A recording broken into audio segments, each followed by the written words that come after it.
welcome to our show. The name is Film Critic Forum.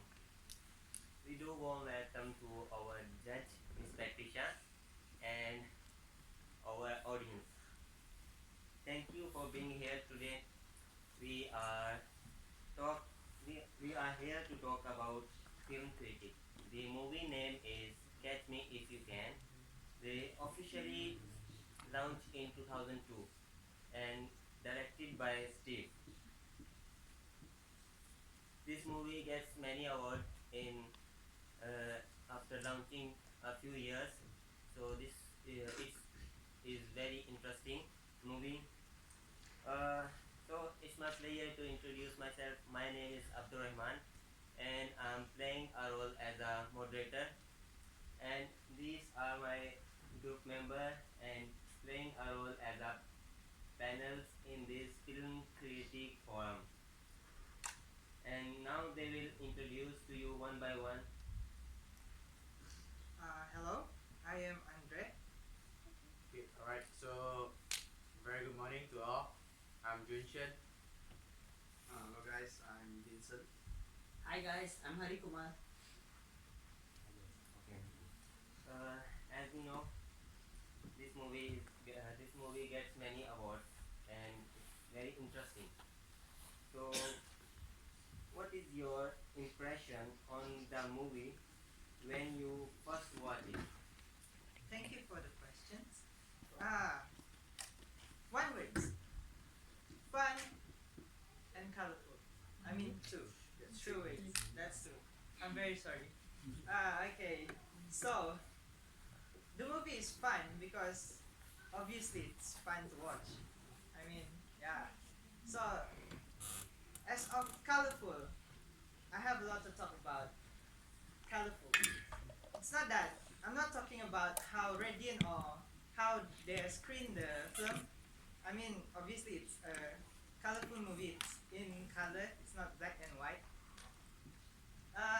What I'm trying to say about colorful is that the movie has a mood that has lots of lots of colors in it. For an example, at the beginning of the movie, it starts with someone in a jail. He is very cold. Like now, it's very cold, right? So, my first impression when I saw that scene is that, what is this movie all about? Why am I seeing someone in a jail, feeling cold, under the rain? He's in the jail, but then he's also under the rain. They have no roof on that jail. So I was like, okay, this seems so dark because that is so bad. He's a prisoner, but seriously, under the rain. And then as we go on into the movie, after that scene, it goes into the scene of in which the main character, the one in the jail, with their family.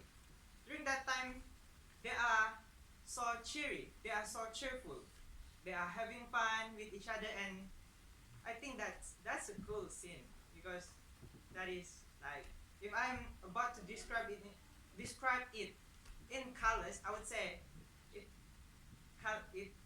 seems like yellow because it's beautiful and it's good.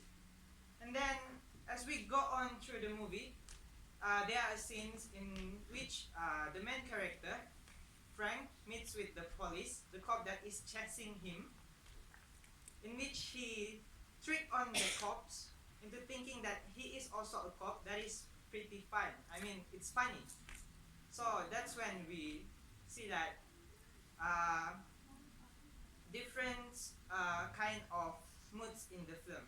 Sometimes it's very dark, and the other time it's more cheerful, and then the other time it's sad, and then another time it's very funny.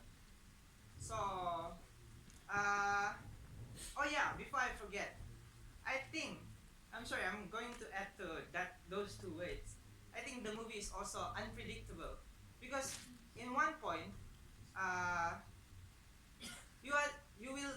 It seems like uh, the main character is actually someone who is being chased by the police, in one scene he seems like he won't be caught because he's just that good. But then in another scene he seems like, oh then right now you will be caught finally. But then after that it seems like I escaped gas. So I think this movie is pretty unpredictable because I don't know if he's going to be caught at the end or if he's going to keep on running until who knows when. Thank you. That's all from me. Thank you. I also watched this movie. Like the main character, he became pilot by fraud, then he become lawyer, and like one person replaced by many characters.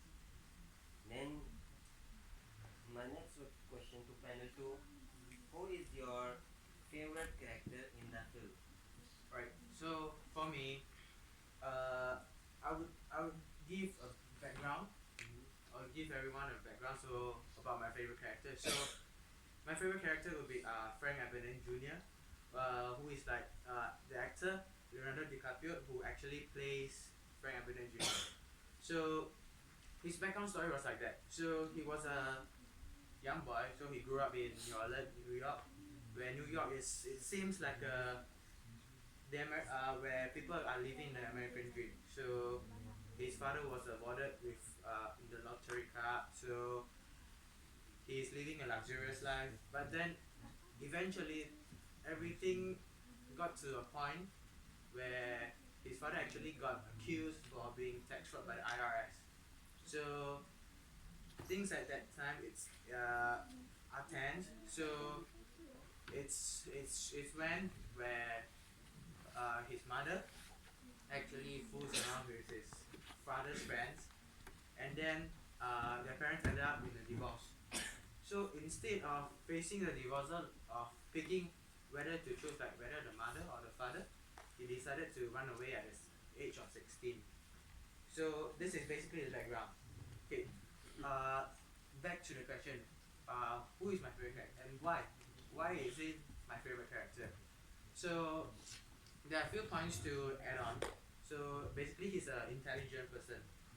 As you can see, I mean, I believe in the 21st century, no one could actually like trick others into becoming a surgeon, a pilot, and also a lawyer, right? A lawyer, prosecutor. So, I mean, these three are all professional jobs. So, in order to like execute these professional jobs, you actually have to like us, you have to take degrees, you have to like study. But then for him, at the age of 16, where he actually like skipped school and started scamming around, he actually managed to fool people with it. So he actually he went on to be a pilot at first, and then second on became a doctor, a lawyer. So he's very good. He's very good in faking it. So I mean, he's intelligent, and then also he's a. Why do I say so? So basically, in this, there's a scene where he actually needs to sit for an exam. It's a law exam. So what he did was he actually studied for 2 weeks. Imagine people took 4 or 5 years to basically study a full degree. What he did was only 2 weeks. But only 2 weeks, not only like he managed to basically pass, it actually he passed with flying colors. Yeah, that is a way to say he's a fast learner. And then okay, moving on, people would say, why is it like he would be able to be a surgeon?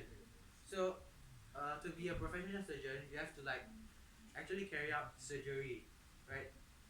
So what he did was he actually learned how to carry out surgery or how to practice medical skills by watching through documentary. Imagine if you can actually watch documentary and you can actually learn within like maybe a month.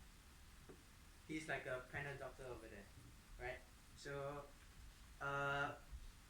besides that, I think Frank Abagnale Jr. is a loving person. It's a very family orientated person. Why do I say so?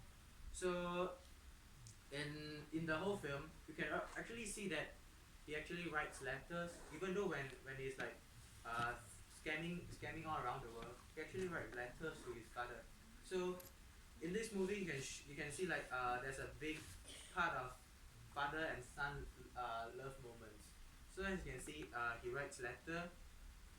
He even like, okay, the main reason he started scamming was actually to restore the previous life he had. So he started scamming. He wished that with the amount of money he scammed, he can actually like support his father to like chase back her mother, to actually convince her mother to go back with them and have a good life. So you can see he loved his father a lot. He actually bought his father a car, bought his father a car, spent his father to luxurious meal. We can see like how family orientated it is. So at the end of the story, at the end of the scene, you can actually see like he actually like escapes away from Tom Hanks, which is Tom Hanks, the actor who acts like the police over there. So runs away. The first thing he went to is actually to her mother's house. So you can see like Frank Abagnale Jr. is actually a very family oriented person. So actually it brings up good characteristics in him, even though scamming is a bad thing. But then from deep inside we know. So he's a very good example of we should take care of our family, we should love our family, right? And then I would say he is confident, careful and charming. Why is it like why is like 3C? Confident, caring and charming. So he is very confident and charming in actually like to convince others that he actually knows how he actually practice and learn the way of the art of talking. So the art of talking actually it's very important. So as you can see, what he did was like, right, so he actually managed to use his charm and confidence to actually convince a bank receptionist to actually tell him how does the payrolls work, how does the check works. So these are the methods that we actually can use it in our daily life. So by using it, you can actually like, you know, you have to, by using this, you can actually find I rather say like a better solution or a quick solution towards in the thing. So I mean that's all for me. Don't you agree so? Yeah, I'm agree. Actually, he was very confident and fast learner. Like after 2 weeks studying, he become a pilot, lawyer. He was very fast learner. And you remember in this movie there is a scene when they trying to go back after in normal life when they're going to marry with a pretty girl, but the officers not ready to give him. And this scene is like I don't like this scene. Okay, but my third question for my third panel is what do you dislike about the film? Okay. There are a few things I dislike about the film. First is the ending. It is quite predictable. So first, at one scene where it was Christmas and Frank actually called Carr, the FBI agent, which was hunting him down. He talked to him like he wished him Merry Christmas, like a friend would do. Then it was when Carr knew that he was close or catching Frank. And when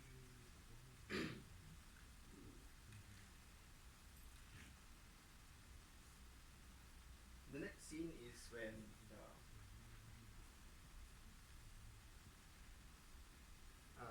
Frank Abagnale, which was the father of Frank Abagnale Jr., he was teaching Frank all these skills of how to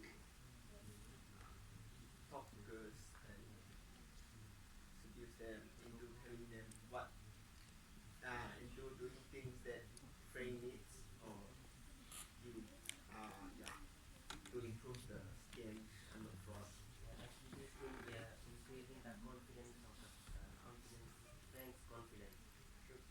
think these scenes are not suitable for children because it actually teach them that miseducate them about like these acts are okay to do. And at the ending where Carl actually got caught by Carl, it was like predictable where Frank and Carl was gonna be friends because Carl went to convince Frank that there were police outside the building where Frank was printing false checks. At first, Frank didn't believe him, but because he treated Carl as his friend, so he trusted him.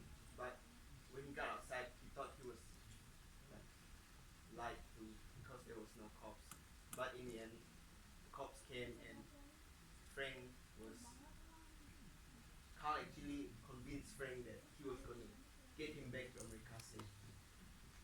And at a scene where Frank was trying to escape from Carl, after Carl offered him a job to reduce his sentence in prison, Frank actually wanted to escape and wanted to do the same thing, print false checks again. He just wanted to escape and try to get his life back. But Frank didn't stop him. Carl didn't stop him. Carl just told him that that was not the way, and Frank actually trusted him and helped him catch a new generation of check forces. Yeah, actually, you want to come back to your normal life. And movie also proved that bad always not bad. They become good one day, but we have to give chance. Like because Frank want a chance to go back in normal life. So, what are the great deal of lesson can be learned from Catch Me If You Can? This question for my panel four. Yeah, it's such a big question. And do you guys know what's the greatest thing about Catch Me If You Can? The greatest thing is its lessons. Lessons. Because the lessons are the ones that we're going to carry forward in our life. So the first lesson is don't let means come into an end. In Frank's story, actually, while growing up, Frank's father had a very good business, so he's quite successful in his business, and he often gave him extra money to be spent by Frank. So he never knew what is the real meaning of hard work. So he simply spent his father's money to enjoy his young life. So at the end, he simply uses shortcuts for all his things. So that shortcut became his life actually. So what I'm trying to say is don't let shortcuts be your life. Sometimes shortcuts can work, but most of the times it won't work. So that's the thing. Don't let means turn into an end. And the second lesson is lying is exhausting because you have to keep track of a lot of things. Basically, in our daily life, we have a lot of things to keep track of. There are many important things to keep track of, and lying is like unnecessary things. If we lie, we have to maintain that because next time when people ask about it to us, we need to tell back the same thing. But if we don't tell back, then at that time we will the people may know that we are lying. So it's not necessary to lie. If we lie, of course, one day we are going to get caught and our image is going to get spoiled. So I feel like it's not good to lie. And even in this Catch Me If You Can, Frank had a notebook keeping track of names, profiles, data, just to make sure that other pilots and technicians don't catch him for his forgeries. So you look at it, we, instead of spending time keeping track of unnecessary things, better he think about something good to improve his lifestyle. And the third lesson is sometimes our skills can lead a better lifestyle. Although in the story,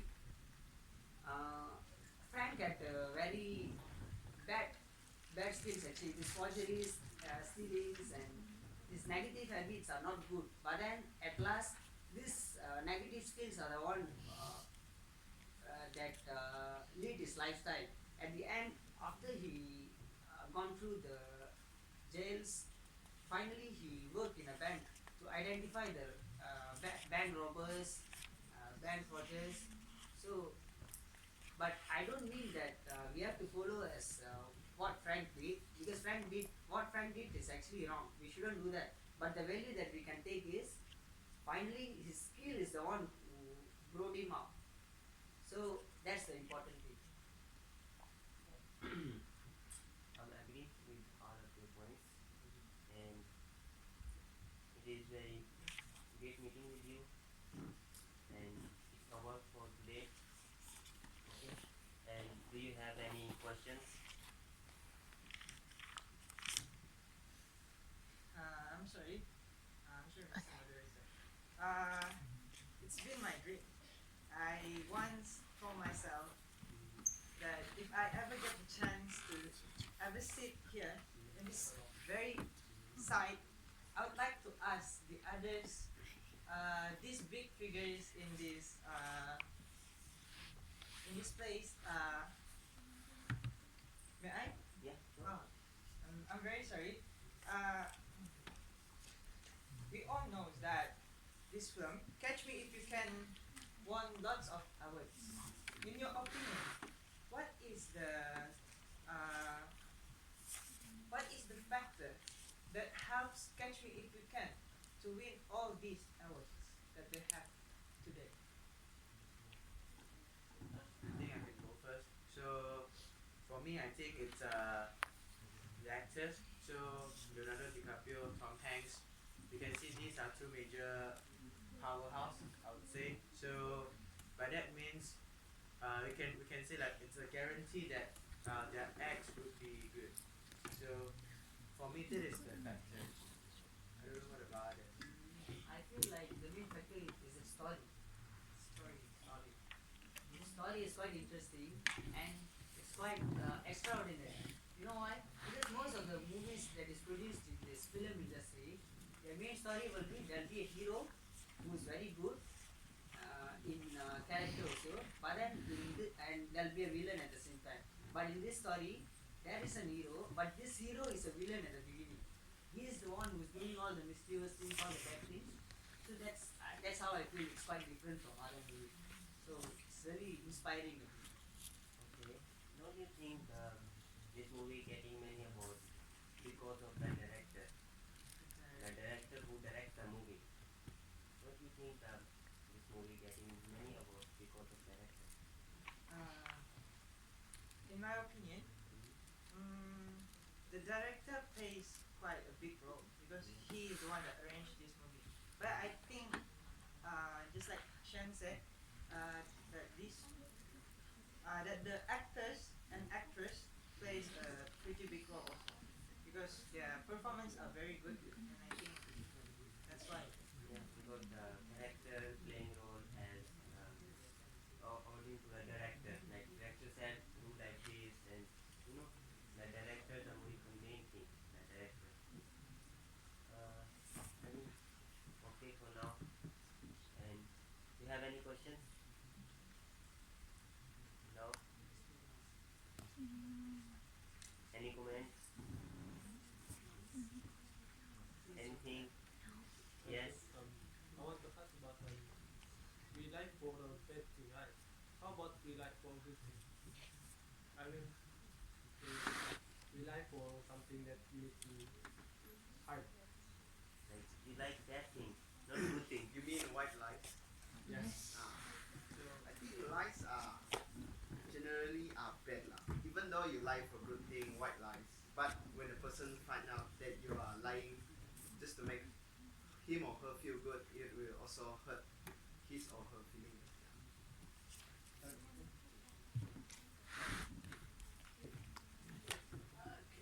Alright, thank you very much. Thank you, guys.